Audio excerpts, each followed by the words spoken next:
anak buah kapal jenis Takbut Momentum 10, yakni Azizur Rohim yang tenggelam di perairan Sungai Musi, kawasan Jembatan Musi 2 Palembang, akhirnya ditemukan. Korban ditemukan sudah tak bernyawa dekat posko SAR yang tak jauh dari lokasi kejadian.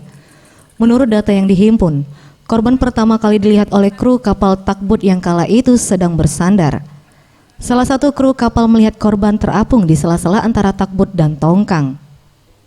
Komandan Tim Pencarian Basarnas Palembang, Saico Aprika Berlin mengatakan, diketahui jasad ABK tersebut terjatuh di perairan ketika hendak memasang tali towing untuk menghubungkan antara Takbut dan tongkang. Selanjutnya jenazah langsung dievakuasi dan dibawa ke Rumah Sakit Bayangkara untuk keperluan otopsi dan penyidikan pihak kepolisian.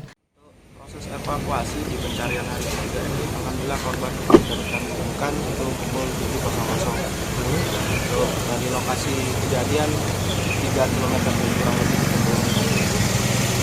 Ya itu korban ditemukan dalam keadaan kejadian. Korban yang ABK itu Pak ya? Tim Liputan Sriwijaya TV.